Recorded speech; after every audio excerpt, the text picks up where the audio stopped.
আমি যা দেখছি আপনারাও কি তা দেখছেন? আরে আরে আরে কড়াইতে দেখি পেঁয়াজু। আরে দূর না, অপেক্ষা করুন, একটা কাহিনী কিন্তু আছে। গত 2 দিন আগে এক ভাই আমার বেগুনের ভিডিও দেখে বলল বেগুনের সাইজ নাকি ঠিক নাই। তাই আজকে বেগুনি না বানিয়ে অন্য কিছু বানালাম। ভাইকে বললাম, ভাই আমার বেগুনির সাইজ যেহেতু ঠিক নাই, আপনি আমাকে একটা ভিডিও দিবেন যাতে করে আমি শিখতে পারি কীভাবে সোজা বেগুনি বানাতে হয়। ভাইও সহমত জানিয়ে বললেন দিবেন। তবে অপেক্ষা করতে করতে আরও 2টি ইফতার শেষ করলাম, বেগুনির সাইজ ঠিক হলো না। তবে টেস্ট সন্তান ও স্বামীকে জিজ্ঞেস করে জানলাম সবসময়ের মতো অসাধারণ। তবে ভাইয়ের বাঁকা বেগুনির কথা বলতে না পেরে আজকে একটা কাহিনী করলাম। গত 2 বছর আগে কে জানি বলেছিল বেগুনের দাম বাড়ায়, বেগুন দিয়ে বেগুনি না বানিয়ে মিষ্টি কুমড়া দিয়ে বেগুনি বানাতে।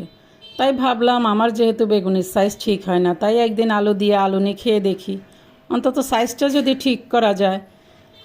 কারণ টেস্টের অবজেকশন 28 বছরে কেউ দেয়নি। তবে দুর্ভাগ্যজনক হলেও সত্য, টেস্ট সেই রকম হলেও আলুনির সাইজটাও ঠিক হলো না।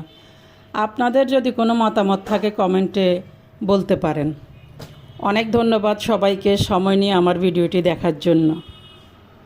আসসালামু আলাইকুম।